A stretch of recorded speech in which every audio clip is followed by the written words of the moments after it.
of minutes late, but welcome to this new edition and the new episode. And today I have the honor of talking with Donna again. We had a great conversation with her a few weeks ago, and so today we have her back. And the topic for today is hybrid customer onboarding. And for those of you who might be living under a rock and don't know who she is the author of Onboarding Matters. And as everybody knows that onboarding is something that never goes smoothly, and whether it's B2B or B2C.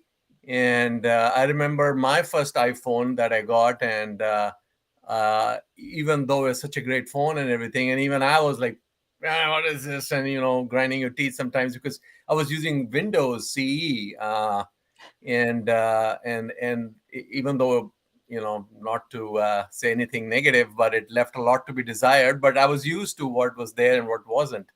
And with iPhone and everything was changed and everything, and I was like, there were times when I wished I didn't buy this new toy. But anyway, so that was just me. So today we are gonna actually, I'm gonna read out this quote just so that I don't get it wrong, and then we are gonna let Donna jump in and explain to us, why she loves this quote, and how is it, how is it relevant in the realm of onboarding. And the quote is, systemize the predictable so you can humanize the exceptional. It's a mouthful for me, at least. I don't use those big There's some words, big but words in there. yeah, humanize. There you go. Humanize the exceptional. So, Donna, welcome. Well, the honor is all mine, Shankar. Thank you for including me again, and I'm excited to continue our conversation. Yeah, so the quote is from Isidore Sharp, the founder of the Four Seasons. I learned it from Caleb Zimmerman, who is the chief customer officer at Tavera, where we were teaching a course together, and he brought that into the course. So systemize the predictable so you can humanize the exceptional. And that's a great kind of mantra for all of us in customer success, working with customers. So, there's a lot of talk about digital customer success these days. There's a lot of need to scale. There's a lot of focus on, quote, doing more with less. And so I think this is a great kind of mantra to keep in mind as we move forward. Yeah, no, that's actually a good segue into the next part, which is that especially nowadays, everyone is trying to, as you just said, Donna, trying to do more with less. And that sometimes skews the thinking, especially in the minds of management, in terms of, one part of the equation, which is automation. And so I kind of want to talk about the role of automation in onboarding. Obviously it has a role. Nobody can argue for, oh, just do everything by hand and all of that. So like in your way, in your thinking, how would you kind of put a boundary or a fence around what automation should and should not be doing during onboarding? Well, first of all, I never throw technology at a problem because then you have two problems. So the first step is to really know what you're doing. The first step is to define some processes and identify what is repeatable, what is predictable, what are you doing over and over and over. Everyone on the team is doing over and over and over. So here's an example. I was working with a company in the UK that does that's a big data platform, and all the customer success managers during onboarding were training every new customer. Oh, let's talk about data. Let's talk about extracting, transforming, loading data. Let's talk about our platform. And they were doing all this training, which was very much the same for every customer. And I'm like, you guys are too smart to be doing this over and over again. You need to be focused on what's unique and special for every customer, what's different, and then you can be this specialist, not this basic, doing the same basic thing over and over and over. So we moved them to some digital onboarding, which was in this case some self-paced courses in the academy that covered the foundations of data and ETL and the platform. So now the customers could get that foundation, and and then the CSMs could be focusing on the what's unique for every customer. So one thing, Donna, a follow up to that is that many times, customers are hesitant to take these, canned courses and such, because they feel it's easier for them to just keep hitting up their CSMs or account managers and inundating them sometimes with questions, and it's a faster way for them, they believe. So what are some of the ways to get customers to kind of, you know, do a little bit of what you just suggested in terms of going to an academy, online academy of sorts, and going through a couple of courses? Well, I'll tell you about an experience I had recently where I was meeting with different vendors for air conditioning, for HVAC, and for my house. And one of the vendors, so here's some great automation. They use a platform called Service Titan. Coincidentally, my nephew works there, but I was so impressed with the experience. I found out, hey, what do you use? And then I was excited to see it's where my nephew works. The minute we, scheduled the technician to come out and do the evaluation, I got an email, and it had a list with, here's what to expect, here's what happens next, here's all the things you need to have prepared, like your electricity, your recent electricity bills. It actually told me I need paperwork available. So they gave me a list. They told me what I need to do to be prepared. So in a similar way, and in an automated way, we need to let customers know what they need to do, what they need to expect. And just because you tell them once doesn't mean that it's been clicked and they're going to do it. The studies I've read, the research I've read indicates we need to tell people the same thing anywhere from 7 to 21 times for them to really click. And I think a lot of customer facing teams think, well, implementation, well, we told the customers we need to do that. And then they're surprised and frustrated when it hasn't happened. But I don't know about you, but all day long I'm in Zoom meetings, and I've got, in addition to my business life, I've got personal life. And if you've got pets and kids and constant disruptions, it's really easy to forget these important things. And so there needs to be, that, hey, here's the process we go through. Here's what the 3 things you need to do before we meet, and then tell them over and over and over so that it starts to sink in. Okay, well, that's a great point, because I guess the takeaway for CSMs is not to get frustrated. If they tell them once, so the customers once, tell them twice, tell them thrice. You need to, as you said, at least 7 to 21 times before it will click. So yeah, what I like to do is help them see the journey ahead, and then here's what you need to do in that journey. I like to use visuals to help people see what's required. So the customers need to know their part in the onboarding journey. So in these kinds of courses, I mean, do you recommend people have some kind of quiz is probably a strong word, but some kind of way of CSMs knowing that they actually watched it and kind of picked up on the key points, right? Or they just put it on and then started watching Netflix. Yeah, well, ideally, if you have a learning management system, you can check completion rates, and you can have a little check for understanding. So yes, ideally, you want to make sure that they understand they need the basics, because you're going to dive right in. So for example, let's say I hire you as my personal trainer, Shankar, and you say, hey, we're going to go work out with kettlebells, and I need you to watch. Kettlebells are pretty complex, so I need you to watch this 3-minute videos on the basics of kettlebells. And if I don't watch them, then guess what? I'm not going to get my workout with you, right? Because so you could just say, great, it's like 9 minutes, but then I can get a good workout, and we can really, you can deliver value to me rather than information to me. Okay, no, that's great. So there you go, people watching that. If you ask your customers to watch something, it's perfectly okay to know whether they actually did what you asked them to do, and it's not being rude or pushy or anything. It's just helping them help themselves. And give them time. Don't say, look, you have to do this in the next day. Yeah. People are busy. But let's say you schedule that initial meeting with the CSM. hey, we need you to get it, get into the system and watch these 3 videos. Keep them real short and specific. Yeah, excellent. So, Donna, moving on to the human touch, right? So we obviously talked about, hybrid. And as everybody knows, we are talking about automation versus the human touch or personalization. So what role does, you know, the human touch play in onboarding? We talked about automation. We talked about some of the things that can help with the mundane affair, which are more scalable. But how does a CSM know that he's giving every customer the right amount of human touch to make the onboarding pain less? It Well, doesn't go away, but less.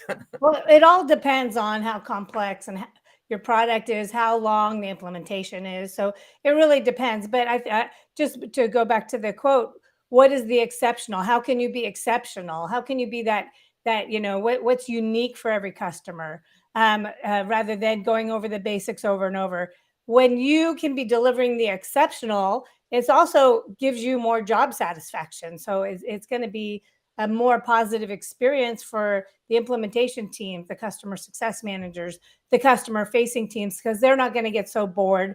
They're not going to get so overwhelmed. So I've been working with teams where, here's an example for a company that they're based in Canada, and they have a platform.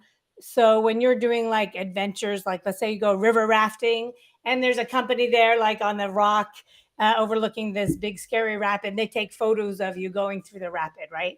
And so they have the platform to upload the photos and to display them and to sell them. And so they have very specific seasons where the everyone's needing onboarding. Similarly, I work with ed tech companies, and guess what? Right now is a super busy season. And the onboarding folks were just completely wiped out because they were trying to individually onboard every customer. So what we did with them was we moved to a one-to-many approach, because these are often people who are, let's go back to that river rafting. They're outdoors. They're not going to sit and watch self-paced videos. So we said, great. During the month, let's say for that company, it's the spring, during May, 3 times a week, we're going to have this live online training session. We're going to walk you through how to set things up. So now we can work with 10 companies, 20 companies together, and they can do a lot of their onboarding. And then now the onboarding specialist can focus on where customers are getting stuck, the unique needs of customers, rather than being completely, like literally working 20 hours a day trying to get through these high seasons. And so now they're not going to be so burnt out that they leave. They're going to be more engaged because they're a specialist focusing on really helping customers get to the next level and not doing the same things over and over. So that's an example of, we can do one-to-many. Doesn't always have to be complete automation. It can be, I don't like to use the word webinar, a live tutorial, a workshopping session, an office hours. Those are things that can really, move many companies through the same process at the same time together.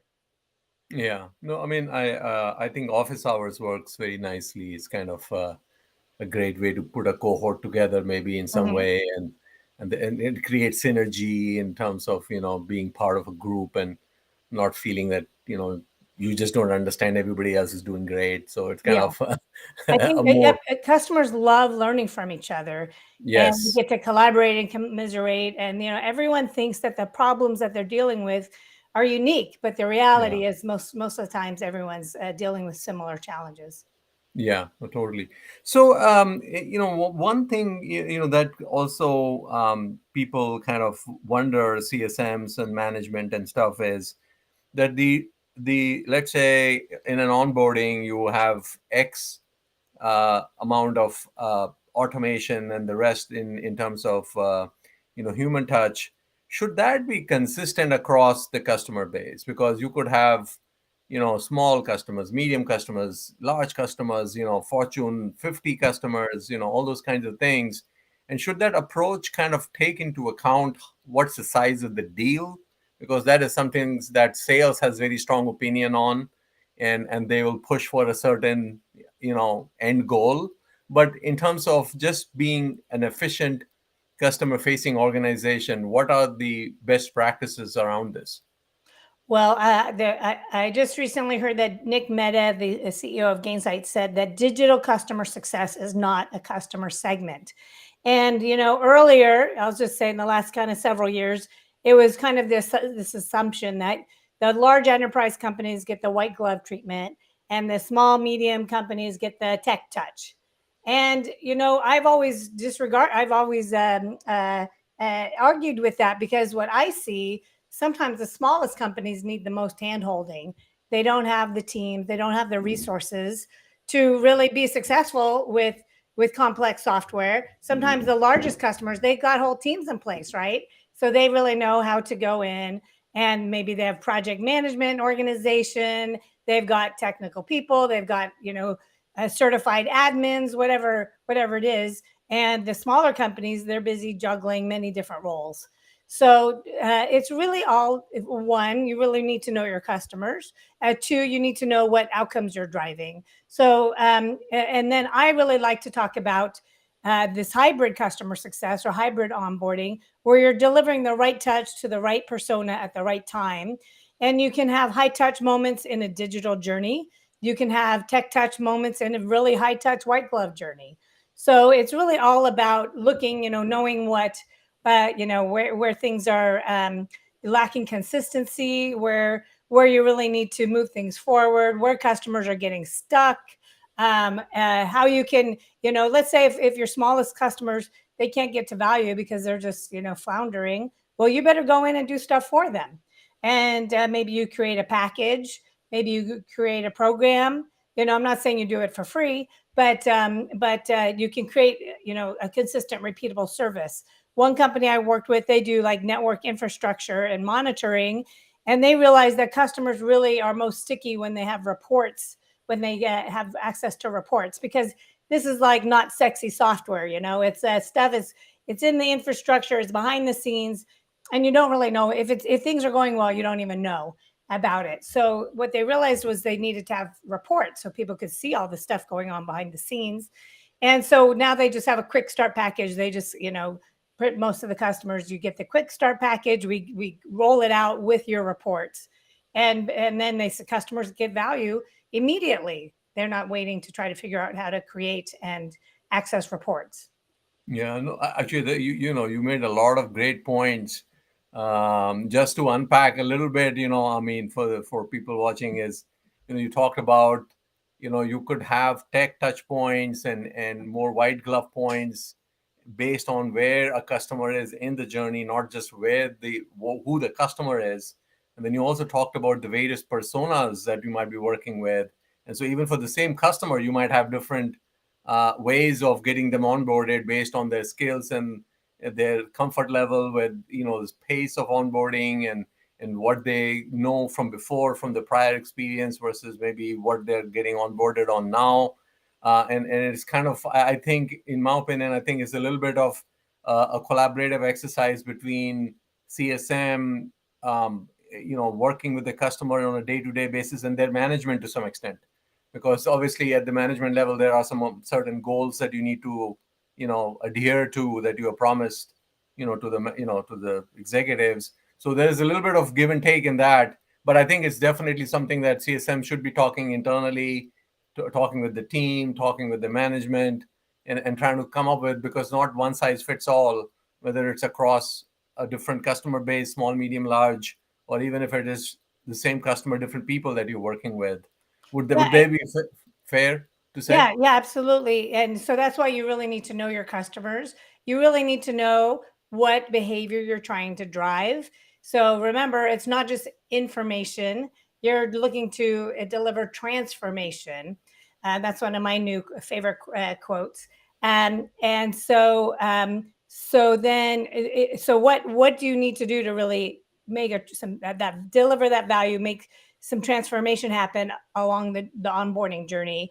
You can also look at it from an 80-20 rule. So maybe, what is the main route that most of your customers are going down? That's something to really start to look to automate. And maybe once they've done the foundation, then they're going to take their different routes There are different pathways, and then that's where maybe a CSM or onboarding specialist can really help. Or maybe that humanizing is going for those outliers that aren't part of that 80%. They're the 20% that get the special treatment. So there's all sorts of ways you can really divide it up. Okay, sounds good. I mean, I think you know 80/20 is always a safe way to look at things if you have nothing else that you can fall back on, especially for startups or smaller companies where they don't have a big long history to look back and see. I think 80/20 rule is a great first draft of looking at automation or tech touch points versus human touch points.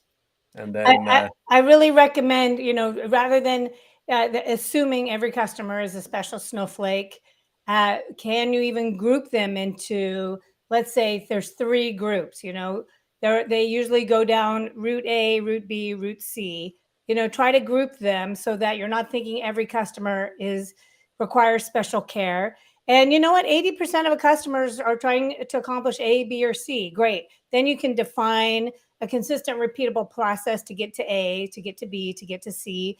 Then you can start to look to ways to automate components of each of those. And maybe the 20% that don't fit into A, B, or C, then you can really give them that white glove treatment. But those are ways that you can get started. Okay, sounds good. Excellent. I think that was some really good information that Donna shared with us. Obviously, she wrote the book, so she knows what she's talking about. And I mean, thanks for your time, Donna.